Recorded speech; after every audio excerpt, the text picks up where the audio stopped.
165 చదరపు గజాలు కేవలం 15 లక్షల నుండే. స్వర్గసీమ మీ నివాసాలకు చిరునామా. మీకు అంటే స్పెషల్గా ఊరు విడిచిన ఊరి చివరి ఇల్లు అది స్పెషల్గా అది ఎలా ఇన్ఫ్లుయెన్స్ చేసింది మన సినిమాల మీద? అలా అందులో రమా క్యారెక్టర్ అండి బేసికల్గా. To think of Saroja character అది కావచ్చు. ఆరుసారా కథలు, శాస్త్రి గారు రాసిన ఆరుసారా కథల్లో కోర్టులో ఒక సంభాషణ ఉంటుందండి బేసికల్గా. అందులోనే ఒక లాయర్ని ప్రశ్నించి సారా అమ్ముతున్న రంగం పేరు మర్చిపోయాను నేను. అలా we both are doing business, నువ్వు అది కోటేసుకొని చేస్తాను, నేను చేయట్లేదని. ఇది ఎక్కడ కూడా తెలియకుండా ఉంటుందండి. నెక్స్ట్ గమ్యం సినిమా ఒక డైలాగ్ వాడాం, తప్పులు అందరూ చేస్తారు కొంతమంది సరిదిద్దుకుంటారు అనేది సెటప్. అది శాస్త్రి గారు రాసిందండి. తెలియకుండా అది ఎట్లా దొర్లిందో తెలియదు అన్నమాట. బట్ ఈనాడు పేపర్లో చదివే అంతర్యామి దగ్గర నుంచి ఓకే ఇప్పుడు ప్రతి చోట ఒక మెటీరియల్ అంటూ దొరుకుతుందండి. Everything influences you lot. And మీ ఫిలిం జర్నీకి వస్తే ఫస్ట్ మీరు అసిస్టెంట్ డైరెక్టర్గా జాయిన్ అయింది ఒకరికొకరు సినిమా, ఒకరికొకరు బ్రీఫ్ ఒక షెడ్యూల్ 2 షెడ్యూల్స్ చేసామండి. తర్వాత ఏం చేయలేదు. రసూల్ గారు సినిమా చేస్తున్నప్పుడు ఐ వర్క్ విత్ హిమ్ అన్నమాట. Is a great fantastic human being. Then I went to Bombay to become I try to become assistant to Ramu గారండి. ఆయన కంపెనీ దాకా వెళ్ళాను కానీ ఆయన కలవలేకపోయాను. జేడీ మధ్యలో ఆపారు. కానీ జేడీ ఏదో సినిమా చేద్దాం అనుకున్నారు ఆయన. సరే నేను జరగట్లేదు బేసికల్గా. రాము గారిని కలవలేకపోయాను అప్పుడు. దెన్ ఆ టైంలో నేను గమ్యం రాయటం జరిగింది. I came back. అప్పుడు ఒకసారి కలిసినప్పుడు రాము గారు అన్నారు, నువ్వు అదృష్టవంతుడివి, జేడీని దాటి నన్ను వచ్చింది, నేను ఏదో కథ చెప్పాడు, నువ్వు అది తీసేవాళ్ళు, నీకంటూ నువ్వు పాత పెట్టుకున్నావు, సో నువ్వు జేడీకి చాలా థ్యాంక్స్ చెప్పుకోవాలని. So it's a long back story. అంటే మీరు అసిస్టెంట్ డైరెక్టర్గా చేసి తర్వాత మీరు సంభవామి యుగ అని పిక్చర్ ప్రొడ్యూస్ చేశారు. అంటే ఒక అసిస్టెంట్ డైరెక్టర్గా చేసిన తర్వాత మళ్ళీ ప్రొడక్షన్ సైడ్ ఎందుకు? It's to learn. I want to become I'm a story teller. I want to get in to this industry అండి. అప్పుడు నాకు సమీర్ రెడ్డి గారు వాళ్ళ ఫాదర్ బాగా తెలుసు మాకు. సో ఆయన ద్వారా రసూల్ గారి దగ్గరికి వెళ్ళడం జరిగింది. దాని తర్వాత రసూల్ గారి దగ్గర చేస్తున్న one of the associate Ravi Varma గారు సినిమా తీస్తున్నారన్నమాట. నేను ఆయన చేస్తున్నప్పుడు సంభవం యుగ అని తీస్తున్నారు బేసికల్గా. దానికి ఒక 25 లక్షలు ఎంతో పెట్టుబడి కావాల్సి వస్తే as a friend I know him is very talented man basically. Cinema work out కావడానికి 100 రీజన్స్ ఉంటాయి, ఎన్నుకున్న కథ కావచ్చు అది. సో ఆయనకి నేను ఆ 25 లక్షలు ఇవ్వడం జరిగిందన్నమాట అప్పుడు. So those 25 lakhs to do that film. Then later I went to Bombay and wrote Gamyam and I came back. So my father and Rajiv Reddy and Vivek Srinivas garu, Radha Moy garu nokayana, Sivakumar and Babai, చాలా మంది కలిసి they chipped in money and Gamyam happened. అది city of God కదండి, సంభవం యుగ. I didn't know that one, but they are doing a film. Okay. But they did this film and I chipped in my money. Sir. And మీరు ఈ ప్రొడక్షన్కి దానికి మధ్య but India divided, that's my one of the first scripts which I had written. Short film plan చేశారు. It's a very big film and seeing the Gandhiji assassination అయిన తర్వాత, seeing the entire మన partition ముందు తర్వాత, seeing India in 2 different point of views and one way might be Nathuram Godse's and one might be Manu Gandhi అండి. ఒక గాంధీని చంపాలనుకున్న ఒక వ్యక్తి, he is an ardent follower of Mahatma Gandhi. Why killed, what drove him to go there. అతని human story ఒకటి ఉంటుంది కదండి మన గాడ్సే అని. అప్పుడు నేను ఒక సర్వే చేశాను. గాడ్సే అంటే దాదాపు ఒక 60+ members including my own brother, 60+ members they told that in is a Pakistani terrorist who killed Mahatma Gandhi అని. So it's sad situation. Then Manu Gandhi she use to write about Gandhi diaries అన్నమాట. సో వాళ్ళ వైపు నుంచి కథని చెప్తే ఎలా ఉంటుంది అనేది, బట్ అఖండ భారత్ అని బట్ ఇండియా డివైడ్ అని ఒక కథ రాయటం జరిగింది. I want to make it a film basically. దానికోసం చాలా ట్రై చేశాను. అది చేద్దాం అనుకున్నప్పుడు దానికి టెస్ట్గా నన్ను నేను ప్రూవ్ చేసుకోవడానికి కొన్ని కెమెరాస్ తీసుకొని రాజీవ్ మేము కలిసి ఒక చిన్న దాంట్లో కొన్ని సీన్స్ తీసుకొని ఒక సీన్ టు సీన్ షూట్ చేస్తాం. Just for the sake of fun, without of picnic kind of thing. We can spend some 50,000 to 1 lakh చేద్దాం అన్నట్టు చేసి, అది చేసిన తర్వాత వాటిలోంచి ఐ ఫౌండ్ ఏ స్టోరీ. ఆ 3 సీన్లు అనుకున్న తర్వాత వాటి చిన్న లింక్స్ వేసుకొని దీని మొత్తాన్ని ఒక షార్ట్ ఫిల్మ్లా చేసుకున్నాను అనమాట. It's not out actually, but for my close inner circles అన్నమాట. అది నాకు చాలా ఎనలేని కాన్ఫిడెన్స్ ఇచ్చిందన్నమాట. That I can handle a camera. కథకుడు వేరు, సినిమా మాధ్యమం ద్వారా కథ చేయటం వేరన్నమాట. That made an impact on me. That నా సెల్ఫ్ కాన్ఫిడెన్స్ చాలా బూస్ట్ అయింది. ఓకే. అంటే అది కాంట్రవర్సీ అవుతుందని చెప్పి ఆపేశారు అన్నట్టు. డబ్బులు ఎవరు పెట్టడానికి ఇష్టం లేదండి.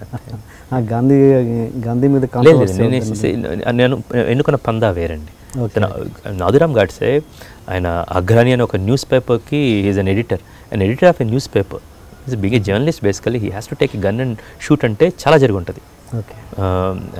వాట్ హ్యాపెండ్, అంబాలా ఫోర్ట్లో ఆయన్ని జైల్లో పెట్టినప్పుడు ఆయన కోర్ట్ స్పీచ్ ఒకటి లాంగ్ ఉందన్నమాట. అందులో చాలా it's a piece of history అది. And Manu Gandhi writing superb ఉంటాయి. And Gandhi is the one who said an eye for an eye is not never a solution అని చెప్పారు ఆయన. కానీ ఆయన చంపిన అతను ఉరి తీశారు. So we really didn't follow Mahatma Gandhi the nation. అది చాలా గమ్మత్తుగా అనిపించింది నాకు. What might happen on those days అనేది my visit and my introduction. I went and met Gopal Godse, Nathuram Godse's brother, who was jailed, who procured the gun అన్నమాట.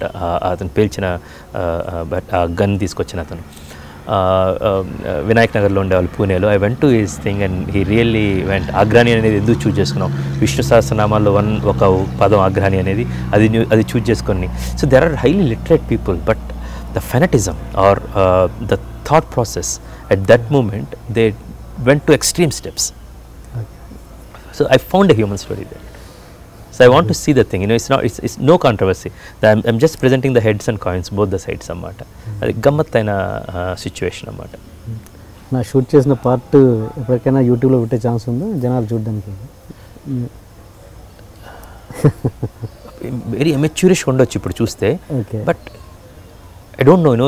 ఈ కథ ఉంది చూడండి, అది ఒక మంచి మరుగుతూ ఉంటుందండి బేసికల్గా. అది నీట్గా సెట్ అయిద్దండి. ఇప్పుడు తీస్తానని తెలియదండి. మేబీ ఇప్పుడు చాలా లేదు. You never know what you gonna do. I swear, ఇప్పుడు దాకా జరిగింది ఏది, ప్రతిదీ గమ్యం దగ్గర నుంచి వేదం సంబంధించడం వరకు, కృష్ణవంద జగద్గురు, కంచె, ఈ cinema, nothing was planned. Nothing, not even a single thing. But India divide తీద్దాం అనుకుని గమ్యం తీశాను. కృష్ణవంద జగద్గురు నుండి వెంకటేష్ బాబుకి చెప్పిన కథ అది తీయాల్సి నుండి వేదం తీశాను. తర్వాత గమ్యం హిందీలో తీయడానికి సంజయ్ లీలా బన్సాలి పిలిచి డిస్కషన్ జరుగుతున్నప్పుడు గబ్బర్ వస్తే అది తీయటం జరిగింది. It was not planned. దాని తర్వాత I was thinking of one other film, but కంచె చేయడం జరిగింది. కంచె తర్వాత వేరే సినిమా చేద్దాం అనుకున్నాను, ఒక రాయబారి అని, ఒక అది వరుణ్ తేజ్ తోటి. కరెక్ట్గా అసలు ఈ ప్లేస్లో అది అన్నమాట. But I'm lucky enough to drop that project. So అది చిన్న ఏదో అది సెట్ కావట్లేదని చెప్పి అది డ్రాప్ దట్ ప్రాజెక్ట్. బేసికల్లీ నేను ఎప్పుడో ఉన్న గౌతమి శాతకాన్ని తీసుకొని బాలయ్య గారి దగ్గరికి వెళ్ళటం జరిగింది. నా గౌతమి శాతకాన్ని జరగటం అన్నమాట. లైఫ్లో everything it's return there. I strongly started believing it thanks to Gautam Putra Satakarni. There's so many incidents which happen. So what happens next, you never know. And ఎందుకు ప్రాజెక్ట్స్ ఎందుకు క్యాన్సిల్ అయ్యింది? వెంకటేష్ గారిది we didn't find the third act right అండి. So I went Venkatesh Babu తోటి, చాలా exciting ఉంది అప్పుడు, అక్కడ దాకా ఉంది. We didn't know how to conclude the movie. We didn't know means ఒకటి అనుకుంటున్నాము, సేమ్ అదే కృష్ణవందే, that's not the same story. ఆ టైటిల్కి ఒక కృష్ణార్జున్ లాగా ఒక there is a person who comes from abroad and there is a student here who exactly behaves like him when he was thing. అది మధ్య చేసామన్నమాట. And I like Venky sir as an actor more than that and as a personality. And I like his character a lot and super man అన్నమాట. So అది చేయాలనుకున్నాం. ఆయన మీద ప్రేమ ఎక్కువైపోయింది నాకు. అది మోర్ దాన్ కృష్ణ జగద్గురు. అది క్లైమాక్స్ లేకుండా నేను కథ చెప్పాను. It never happen in my life. అది ఒకసారి జరిగిందన్నమాట. సో అది రాలేదు, వీళ్ళు చేతులు కట్టుకొని చెప్పాను, సార్ క్షమించాలి, బేసికల్గా ఇది రావట్లేదని, బట్ నెక్స్ట్ చేద్దాం అని. You are not convinced what you can do. We felt bad, but we didn't do the film. And thorough gentlemen basically the way he try to help so many. చాలా sittings కూడా చేశాము. we narrated this film to Rajinikanth గారు. ఇక్కడ రావట్లేదు thing, ఇది రజనీకాంత్ గారు he's script screen play analysis చాలా బాగుంటుంది, వెళ్ళి కలుద్దామని. అప్పుడు యాక్చువల్గా అసిందత్ గారు ప్రొడ్యూసర్ అనమాట. చిరంజీవి గారిని కూడా ఒక అపాయింట్మెంట్ తీసుకుని వెళ్ళి కలిసి కథ చెప్తే ఏమైనా సజెషన్స్ చెప్తారు అని. And here of sees is a different perspective. Rajinikanth గారిని కలవడం జరిగింది. దాని తర్వాత వచ్చాము. చిరంజీవి గారు అప్పుడు బిజీగా ఉన్నారు, సమ్ మూవీస్ హ్యాపెనింగ్, కలవలేకపోయాం అప్పుడు. దెన్ అది ప్రాజెక్ట్ డ్రాప్ అయింది. నాకు వేరే ఐడియా వేదం వచ్చిందన్నమాట. దెన్ ఇది పక్కన పెట్టాను. దెన్ ఆయన పర్మిషన్ తీసుకున్న తర్వాత then Allu Arjun came in to my life and changed Vedam forever for me. And for more videos, please subscribe to iDream. Please subscribe to iDream. Please subscribe iDream. And please subscribe to iDream. For more videos, subscribe to iDream. Please like, share and subscribe to the channel. Congratulations, iDream. Subscribe to iDream. Subscribe to iDream. So subscribe to iDream Media.